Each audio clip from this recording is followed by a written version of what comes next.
something special. We're reviewing an anime film, our first anime film of 2019, and it's going to be Dragon Ball Super Broly. To review this film, I have here with me the president of the TCC's Anime and Gaming. TCC's Anime Gaming, Ricky. Yes. Okay, and with him I have his advisor, Alex, his advisor, and some guy, Justice. Justice, some guy. Okay. So let's just. Can you tell me what your organization's about? Basically, it's a club that we decided to redesign. You know, just to have everybody come in, relax, watch anime, play video games, just have a community-based club. Okay. Awesome. So I'll ask, just to get to know you guys a little bit better, I'll ask Ricky, what's your favorite recent anime? Recent. I'm gonna have to say Gate. Gate is really good. Okay. And I'll say this one because I'm gonna ask the opposite. But let's go with Alex real quick. Favorite recent anime? Recent? Yeah. Ooh. Dang. I don't know. You have one? Okay. Well, what's your favorite anime then? Ghost in the Shell. Ghost in the Shell. Sweet. Which one? Standalone. Okay, Standalone Complex. Okay, what about you, Justice? Well, mostly, I mean, I don't really watch anime like that all the time, but when I was younger, my favorite one was, of course, the Naruto series. Naruto? Okay. Yeah. That's right. That was just me. So what's the worst anime? Recent. Recent. Yeah. Wow. Yeah. I guess it's actually it's all opinion. Yes, it's all opinion. Not bad, but for everybody else it's bad because I guess they hate it. Corpse Party. Corpse Party. Yeah. Okay. Yeah. Is everybody? Do you agree with that, Alex? I don't. Really? I don't. What do you think of it? I think Corpse Party is all right. You just gotta have the stomach for it. Yeah. Okay. It has a good story, but just the whole entire in your face. These guys can easily die in 2 seconds type of thing. Okay, so it's one of those type of animes. I'm going to ask you a general question. What do you think the appeal of anime is for Western audiences? I know for me growing up, it was more of an escape. Okay. You know, for a lot of people, they go through a lot of stuff and they like to actually find an outlet. You know what I mean? So they can easily put themselves into that character's role with. Okay. That makes sense. Okay. So let's tie this back because Dragon Ball is easily the most recognizable anime. Yes, it is. In the world, really. Yes, in the world. Dragon Ball was a lot of people's introduction. What do you think? Why do you think it connected with so many people? Probably because it's new. Okay. I guess that's what it was for me. Right. Because Vegeta. Okay. I never looked at it this way, but a lot of people is basically especially for guys, it was like a soap opera. Okay. For guys. Yeah, just power. It's just power, maximum, all that. Okay. Kind of like if you really truly think about it too, it's kind of like you see two superheroes fighting each other, like gods fighting each other, pretty much. Over and over. It's kind of interesting to see how they kind of correlate themselves with the actual world around them and stuff like that. Okay. And the 40 minutes of yelling. And the yelling because it's just interesting. No matter where you go in the world, somebody's familiar with Dragon Ball. Next episode of Dragon Ball Z. So here we go. Let's get on with the review. We're doing Dragon Ball Super Broly. This is released in America on December 14, 2018 by Toei Animation. It had a budget of $8.5 million as of when I checked, which was like a day ago. The box office was at $102 million. The reason this is very impressive is because anime films in America tend to flop and not hold strong throughout the week. So have a big opening if they have an opening. And big is like really relative, right? But then it then fizzles out. But this one, for some reason, just keeps going and going and going. So I'm sure it has rejuvenized the commercial aspect of Dragon Ball in today's age. This is an original story by Akira Toriyama himself. I'm talking about this particular movie, and he wrote the screenplay. Okay, he's written a screenplay for the last two previous Dragon Ball films as well. But I think his hands-on interaction with the series has been a little downplayed. It's been lackluster. Yeah, you can easily see a lot of stuff that Toriyama would do in his films and movies, films and the series itself. Right. And then you can see when somebody actually take over, it's like, okay, this is not Toriyama. Right. So the synopsis is basically, it's like I have here, a Saiyan is discovered by a long lost Saiyan is discovered by the Frieza Force, and Frieza unleashes him on Goku and planet Earth. I say that's fair. This is the Broly as a character. This is his 4th appearance in a movie, but this is his first canonical appearance. Yes. Okay. So like the 3 previous Broly movies were like Bio Broly, Super Broly, something. We don't. Okay. No problem. We only talk about the real Broly. But they were released in the 90s. They were released in the 90s. Yeah, yes. and so but this is his first canonical appearance. So let's just jump right into it. Ricky, I want to start with you. Was this a good movie? Was it a good movie? Yes. Did you like it? Yes. Okay. I loved it. Okay. Me and my girlfriend, we loved it. We went to go see it. Okay. It was amazing. What was the atmosphere like in the theater? I mean, did you have other anime fans there with you? There was anime fans, old and young in the theater, right. just enjoying themselves, chatting with each other, different things like that. It was a good atmosphere in the theater. And I mean, was the energy? Did everyone else's energy reflect your energy? Were they excited as you were? Yes. That matters a lot, right? So the theater experience was great. What about you, Alex? Well, unlike these, I didn't go to movie theaters. I had a friend who already had a legal copy of it. Okay, fair. And I'm going to say it's not my favorite, but it was pretty high. Okay. It was good. Okay. That's good. What about you, Justice? Well, went to a movie theater, watched the movie AMC, surprisingly compared to Regal, which Regal usually gets all the anime movies and stuff like that, and usually I would see people over there too. Okay. There was a lot of people who were watching the movie over at AMC, and surprisingly, having the seat by myself with 2 other people that I didn't know, we all were pretty much hyped and talking about the actual series throughout the whole entire time. Right. It was fun. Good. Okay, so you liked it. Yeah. Okay. I mean, it was enjoyable. Have you seen other Dragon Ball Z movies? Ricky, we'll start with you. Yes. How does this compare with the other ones? Storyline, I'm glad because they actually retconned Broly to make him canon. But art-wise, it was amazing compared to the 90s movies and different things like that. Okay. I think the only one that I would say would kind of come close to Broly, not as in the new age art, but like how it was back in the 90s. I would say Dragon Ball Z Fusion. Fusion, okay. When Gogeta was actually introduced to different things like that. He became Gogeta, because Vegito, I'm thinking in the series, there's Gogeta, so he's canon. Which they also finally made Gogeta canon. Okay, right. Got to keep us rough, keeping up with everything. Okay. What about you, Alex? Have you seen other Dragon Ball Z movies? Yes, I have. Where does this rank? Was it a good one in comparison to the others? I have to rank it number 2. Number 2? What's number 1 for you? The Fusion one. Okay. Because Janemba the Demon. All right. Okay. What about you, Justice? I feel like I'm being a dead horse here, but yeah, I watched the other ones too, and the Janemba one was pretty good. That was actually my favorite. I don't think the Cooler one was a movie. Was that a movie? Yeah, that one was actually the one that I would rank high, because that one was actually interesting to see, like this, like them, like, you know, doing their own thing. All of a sudden, hey, I am Frieza's brother, and it's like, oh well, shit. You know? Okay. And so you rank the Cooler above? I would rank that number 1, and then this one would probably be a solid, probably 2 now. Okay. Now thinking about what do you think of the animation and the voice acting, Ricky? The animation, it was amazing, but there was a few points in the movie where you could tell the animation was like, okay, what is going on? It's like there was a scene with Vegeta and Raditz that was younger. Yeah. I know exactly what you're talking about. You know exactly what I'm talking about. It's like, what happened? Yeah, what happened to the design? The design from the character beginning design of the movie all the way to now. It looked like the first season of the new. It looked like the first season of the new anime, the new Dragon Ball anime. Where everyone was like, okay, so they must be like eating cornflakes or something. No one has a budget here. You saw the hard outlines and everything. I'm like, that did take you out of it, didn't it? It took me out of it for a second. Yeah. And honestly, I thought I was the only one in the theater that saw that. That was a weird design choice, wasn't it? Yeah, it was. I have no clue, honestly. Okay. Either everybody, because even when they went to that planet, it was like, huh? Why does the quality looks different? We were on the same planet a second ago. Now we're here on this planet these Saiyans are conquering, and the animation quality has dropped like 50-60%. It's incredible. Maybe in storyboarding that wasn't a part of it fully, and they just kind of smacked it in. But what about the voice acting?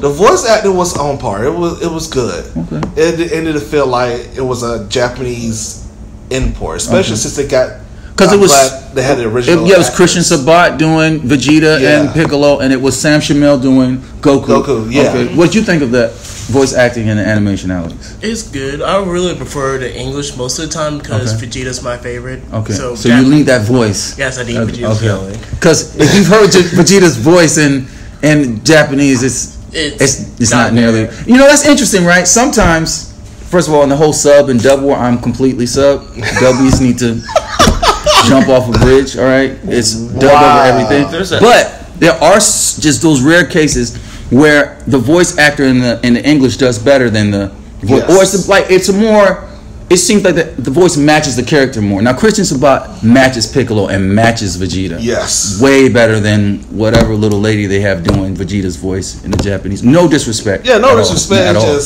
And not only that, that's what we grew up. And there's some incredible Seiyu. I believe that's how you pronounce it. Voice actors, Seiyu. And so I'm definitely not, knocking them. Okay, but Justice, animation, voice acting. I mean, the elephant in the room is Goku's voice in the Japanese version compared to his English version. I mean, high pitched to deeper, grown up version of him. Okay. I know the kid at heart thing is supposed to be for the Japanese version. That was why his voice was similar throughout the whole entire series. But that's the thing that it does get kind of grating after a while. I will say that the voice acting in this one was actually pretty good in the regards of just seeing the movie just on the big screen with English voice actors and everything like that. But also the animation, I've also noticed the moments where it showed like the Dragon Ball Fighter style of 3D in between here and there. Like, how do you feel about that 3D in anime? Well, first off, thank you. They finally confirmed Gogeta and Broly for the new Fighters characters later on, but with like 3D and anime and stuff like that, like say a good example like Rooster Teeth doing 3D and stuff like that. No, keep it on. Well, I'm saying in a sense of like animation where it's supposed to be like anime but this time 3D. Okay. It works to a point, and with certain parts like where they were yelling stuff like that, their mouths didn't look like they were like fully like into it. I don't think they just opened it up for that. Okay. It wasn't really fully. So you're okay with it? I'm okay with it, but there was moments where I was just like, think of at least just putting some hand drawn. Okay, but let's all. I'm just gonna like nip it at the butt. Everyone goes to Dragon Ball movies to see the fighting. Yes. So what did you think of the fight choreography here? The fight choreography was amazing, especially when they zone in on Broly, who never fully fought someone besides his dad during training, versus going to Earth fighting Vegeta and Goku and actually learning it as he fights. You don't see a lot of that type of development in fighting that much besides Hunter x Hunter, but with Gon did it, but they really zone in on that. It's like, okay, we see that Broly can handle himself. I mean, when you see him take on Super Saiyan base form, like it was nothing, and then continue to grow when Vegeta went Super Saiyan Red, and then still keep on par with Blue, is like, where did all this power come from? Okay. What about you, Alex? I'm not gonna say the fight was amazing, but it was on point. It was good enough. The only problem I had was when they say, "Hey, Whis is gonna fight Broly," you only got that 5 seconds. So I'm like, not only that, Frieza got his ass kicked for about an hour when he was trying to do the Frieza dance. I'm like, Frieza should be dead. Okay. Good point. All right. What do you think? Yeah. What do you think, Justice? Personally, the parts where they were fighting stuff like that, like compared to the other Broly movies, where Broly was just some big guy who can literally take out anyone in his way without any prior knowledge of fighting or anything like that, kind of just knowing that he fought with his dad and stuff like that.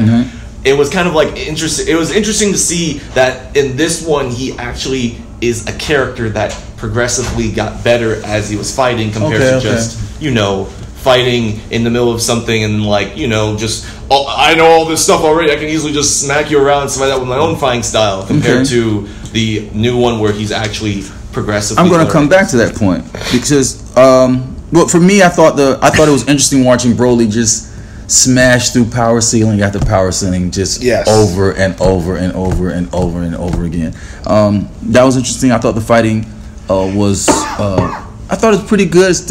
It's definitely some of the best Dragon Ball type fighting I've seen in a while. To me, here's a question. This isn't. I'm going to ask. What's the best fight in Dragon Ball canon? Keep it short. Give it to me. Oh wow! Only one.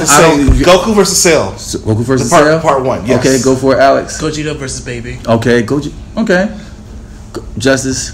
Actually, the Vegeta versus Goku fight in the very beginning. Okay. I'm gonna say all y'all are wrong. The best fight is Piccolo versus Android 17 from Dragon Ball Z. That is hands down the best fight. That's in my opinion. I mean, he did make a move on the spot too. Now I want to touch on this before we get the opening story for this was so beautiful to me. Yes, I was so like when I was watching it, I was like, man, I was clapping. I was like, this is Akira Toriyama's work, and I miss it. I haven't seen it in a while. He actually like tapped into the you got to see, Bardock is actually a character finally. I don't know if he's ever been characterized really. Not this deep, not like that. No. Okay. We got to see a little bit more of the Saiyan society. We got to see more about how King. I love the opening scene where King Vegeta shows up. Is it King Cole? What's his name? King Cole. Yeah, King Cole showed up. Yeah, showed up just like flexing on everybody. He was like, "Yo, little homie's gonna handle it from now on. I'm out." That was like Vegeta just decimating their forces. He's like, "Look, this is what it's gonna be like." And then you show the Saiyans, you show Broly, you show Baby Kakarot, and I was just like, it was really good. I really, really liked it. And then it was gone. Yeah. It was it. But I really enjoyed that. What did you think of like the opening story? Biggest thing for me is when I first got into Dragon Ball, different things like that. I kind of made a lot of fans mad with this. Okay. It's comparison of how Goku's storyline is kind of a mirror of Superman's storyline, vice versa. Yeah. Because I kind of saw like, okay, this is happening. This is happening. You're trying to start a fight. Yeah, like I didn't mean to, but it was a good story arc because we got some development in characters that a lot of people either A, don't know, or B, they're just in the back of their minds, because it's not important. I mean, this was important for Broly as a character too, because this made a lot more sense for him than what it originally was. Oh my God, it made so much sense. Baby Broly was crying, and Goku was crying. Oh yeah, and it was disturbing Broly, and I'm like, yo, that's how he became this universe destroyer. That's so cool, but yet it's so dumb. What do you think, Alec? I think like Ricky said, it's that good that get introduced all these characters. My thing is, are they going to kill Raditz off in one episode again if they bring him back? Oh, okay. So you were thinking about Raditz. Because Raditz wasn't really evil. He just want to know what's going on with his brother. He said, nope, gotta kill him. I was like... so that's what you were looking at the side characters. Like, there goes Raditz, though. I want Raditz. Yeah, exactly. All right. What do you think, Justice? Opening story. Well, that whole entire intro story, starting off with Dragon Ball when I was first getting into it and stuff like that, because Dragon Ball Z was like current when I was younger with Toonami and all that stuff. And I jumped back so I could just at least see what it was before. Just seeing this intro part was kind of interesting to see, like, okay, so Goku, he knew what was happening before he hit his head. Okay. So, like, if he actually landed and did hit his head, then he would have at least had some recollection of how his family was before and all that stuff. So is that like a theory with Goku, this entire thing started with Goku landing on Earth, falling out of his pod, and hit his head. So if he never hit his head, he would probably been like his brother. But they say Grandpa Gohan dropped him. That too. Dropped. Okay. I'll skip this one. How does we sort of touched on this, but I'm going to ask again for anyone who's seen the other movies. How does this Broly? You already answered this sort of. How does this Broly compare to the other Brolys in Alex? I miss Jack Broly. I miss Jack Broly. I'm just gonna scream. Everything turns dark and green, and you just see this Jack mofo come out of nowhere, changing color filters on the screen. I miss that. Okay, but I like this new Broly better because again of the power progression that he shows. Okay, so that's what you like. Okay. True. Now I'm gonna attack the story a little bit. One thing I really liked about this movie was the fighting. I liked the beginning, the first 20 minutes. Akira Toriyama's fingerprints all over it. But after that, like nothing happened except for a fight. Now I came for the fight, but there were no act breaks in this movie. I have to agree with you. Okay, it felt like the movie was rushed. Yeah, and I kept waiting for like part 2 or part 3 or Act 2, Act 3. Nothing. I was waiting for like a small encounter with Broly first, right? And then another encounter, and then Goku and Vegeta like, okay, we gotta go. Yeah, we gotta go do something. Train, blow. I don't know. I was waiting for something. Honestly, even though it was a movie, it felt like a 2-part episode into one. And I was wondering if I was the only one that felt like that. What did you think, Alex? You feel like that? I mean, it was just one long fight, really. It was in the same location. And when the transman, they say, "Hey, we gonna see Broly." I was like, "Hey, how you doing?" No, and then smack him. Right. Like, okay, this is what we're doing. Nope, we just go straight into the fighting. Right. So a lot of people was like, "So I wasted money here," but at the same time, you know what you came for. I know, right? You know, right? You knew what this was when you walked in. Like, what you know what you came for when you bought yourself a sandwich. You got the meat in the middle, and that's pretty much the whole fight, right? And the whole substance. You got the 2 pieces of bread on the top, which was literally just trying to make some character development here and there, but really wasn't going to add anything to the end game unless we're talking about those other characters who helped. You know, but so let me talk about that a little bit. You know, several things I had a problem with. As you know, I'm a screenwriter. Story mechanics matter a lot to me. Right. I had a problem with how they set up Broly to be this sympathetic character, which I was with, and I got. But that, like, nature never came out with Goku, who's like the most sympathetic, not sympathetic, but like the most empathic. He cares so much about everybody, right? Right. He would have easily cared about Broly, but he never tried. There was never any connection. He tried to make that connection with his fight. Right. Because when he was Super Saiyan Red, he did a little force hold on Broly. Right. He was like, "Yo, we really." Yeah, we really. You're right. You're right. I'm wrong. You're right. Go ahead. Keep going. So we got that, but you know, fans came for. But did that? It didn't seem to aid him as a character any. And I say that in relation to what Jess was talking about with the other characters, right? How I forget their names. Chile and something else. Yeah. Chile. Another guy name. How they were trying to talk about him as a character, right? And you know, as a person and whatnot, while he's out there being his rage monster. And I found like the lack of pupils in his eyes really didn't help their argument, because they were saying one thing, but he absolutely looked like something else. He looked like he was bro. You have to realize, and Goku didn't realize this, but if I'm just gonna say, if I was in Goku's shoes, I would have realized it.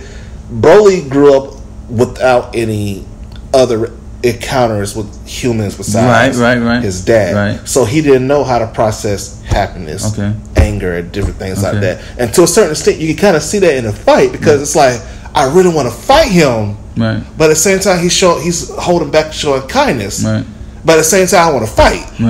So it was like an internal power struggle with Broly until, you know, Frieza did the whole stupid thing, what he did. I mean, that's another thing I'll say is, like, it was hard for me to be afraid for Broly or afraid for Goku or Vegeta when Frieza was there, and Frieza was never afraid. Right. I mean, until Broly put them hands on him. Put them hands on him. Okay. Until he got left, right. But I mean, Frieza, wait, what? Yeah, I love that. That was like, I was like, okay, good, because I'm watching Frieza sitting back. I'm like, I've seen Frieza get stomped on before. Frieza just loved making Super Saiyans for some odd reason. But I was just, you know, and then get smacked up by him. I felt like they were trying to humanize him and his lack of pupils. That's when the first time I realized, I think on screen for the first time, like, you know, it means a lot the way you draw these characters, because you're trying to suck me into his humanity.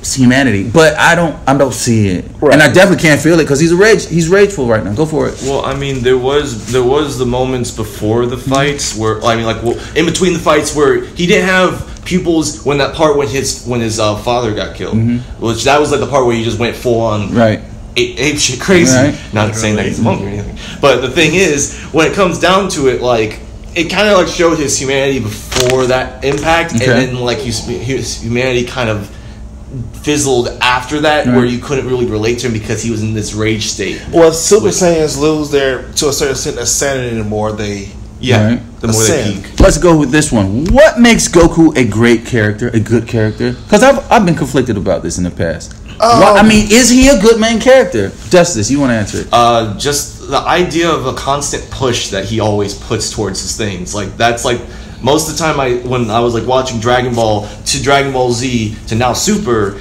it's like constantly pushing himself to do more, even if the odds seem out of their favor. Okay. And it's like I was talking about superheroes in a sense, where they're always trying to strive. But is that worth 500 episodes, Ricky? No. I mean, it's not worth. It's not worth 500 episodes. Mostly filler. It's mostly filler. It's like, to me, he has good character development. I give him that, but a lot of the filler could be dumbed down. Okay. It shows too much of a character, and honestly, he's the main character of Dragon Ball.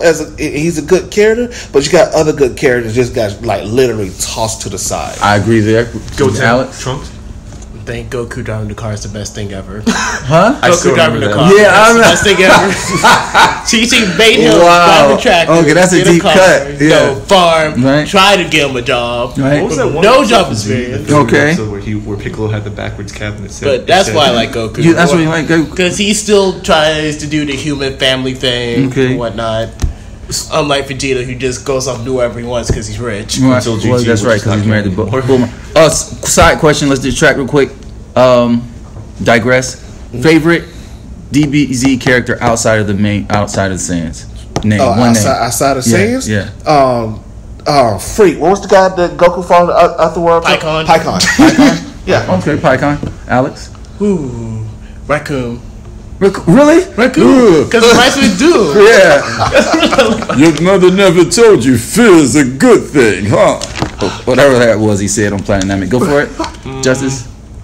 Crap. Was her name like Mai or something like that? Mai from the new Super arc? The one with the Zamasu. She was badass. Okay, Mai. Surprisingly badass against all these odds against her. Mine is undoubtedly Piccolo, and in Dragon Ball it was Yamcha, but then Yamcha became like synonymous for just being an absolute loser. Yeah, buddy. That's another story. So now he could have done. Can Broly be Superman? Yes. Okay, Alex, thank you. Just for saying it. I appreciate that. I'm just visualizing the fight in my mind. Broly beat Superman? I would have said yes. It don't matter which Superman, any of them. I would have said yes. Okay. I mean, in regards to if we're talking about no, don't complicate it. Don't complicate it. No. I'm saying if we're talking about some Death Battle shit, then that literally was just their decision. Now, if we're talking about an actual real fight where two big forces are colliding with each other with nothing around. You're complicating this. Is it yes or no? I'm saying yes. Okay, I want it because this is a dangerous question in the first place. It's so dangerous. It's a dangerous I don't want to be here for 3 hours. So many people think for themselves, not for the actual idea itself. Well, that's fine, but I want the answer. It's a yes or no. Either one works, right? Exactly. Thank you. See, Doomsday killed Superman. If you're telling me that someone already did it once, then that means that there is some way that you can do it. So why would you think? Didn't he beat Broly? Gotenks. Actually, he did go toe to toe. But but you see how it was a rabbit hole? Let's get out of this rabbit hole. Let me ask another one. I guess we're gonna move to a little more like a little more the absurd questions. Okay, my main man. Let's see the fusion dance. Can you do it? Do you know the fusion dance? Yes. You can do the fusion dance. Yes. All right, Alex, can you do the fusion dance? I went to a school who loved this show. Okay, so all right, Justice. Yeah, actually, but the thing is, like, since I was a Dragon Ball Z, Naruto, and Bleach fan when I was younger, and One Piece, I did that a whole bunch. And Okay, so what two characters in any anime should do the fusion dance? Oh wow! Any anime. Following all the basic rules of the fusion dance. I would like to see, and this is weird, Ichigo and Luffy. Ichigo from Bleach. Okay. And Luffy. Luffy. Okay. Goku and Luffy. Oh, that would be just okay. That's ridiculous. You guys aren't seeing the big picture. Jotaro and Luffy. Okay. Oh my god! What's up with y'all, man? Or Ken. Okay, I want Itachi and One Punch Man. Oh, you just want to be broken. Of course. That's the point. Well, I mean, the trade-off could be that the one punch part will go away, and then now he's still holding power. Because that's his power. One Punch Man. Okay, so you're a One Punch Man OPM fan? Of course. Mm-hmm. Yes, I am too. You have the Dragon Balls. What do you wish for? Oh wow! But you only get one. My wishes. I'll let you go because my wishes are complicated. Go ahead, a good president. Really? Oh, that is just so. Alex. that would have been my second wish. You know, that's so thoughtful. Okay, that's sweet. Another wish. Another. That's how you lose your wish. And Sharon, no matter, all the dragons have a bad enough personality they punish you for that. Well, mine would have to be $1 million, but I have to go to depth of how to manage the money to multiply that money. Okay. Like I would ask for it, but the knowledge as well to go with it to do it. A lot of people don't think in depth with their wishes about it. They're just like, oh, $1 million, boom. Okay. I actually would want to get. I would wish for the advice to be as built as freaking the Namekian dragon. Have you seen that one? Which one? Oh, Namekian dragon. Oh, okay. Hey. Right. All right, that's fair. I don't know what I would wish for. Ooh, too much. Yeah, it's a bit much. That's what I say. That's what I say. A lot of people. I've been asked this question before. It's like you have to think and dealt with these wishes. Like make them complex, but make sure you know what you want. Let me turn this back to the movie. Did the wish that what's her name? Sheila made. Did that make any sense? Yes and no. In the moment, yes. Yes, in the moment, but story-wise, yes, because Broly was never supposed to be a bad guy. Okay. Broly was never supposed to get killed the way he did in his previous movies when he wasn't canon. Okay. So now that sets up Broly as the potential helper. You know, just put it to you this way: if this would have happened before the Tournament of Power, imagine Broly in the Tournament of Power now. Okay. You see what I'm saying? No. You never seen the Tournament of Power? No. Wait, from the new series? Yes. No. Wow. The Tournament of Genocide. You got to see that. This is when they brought Frieza back and I mean, I know about it, but I don't understand what that means in the context of the wish that they made on Broly. Basically, they gave Broly they retconned his backstory. Okay. So now he has an opportunity to be more involved with the characters, actually do good versus what Frieza wanted and what his dad wanted. Okay. And maybe he'll be, and honestly, what he is now, I think he'd be more of a perfect rival for Goku than Vegeta. Was Frieza's wish really going to be to be 5 centimeters tall? So no one would notice. I don't know. They were just throwing that. I thought she was just throwing some stuff in his way. That's what I thought that really was. Because try to make fun of What'd females. You think? Knowing Frieza, probably. Really? Vanity, probably.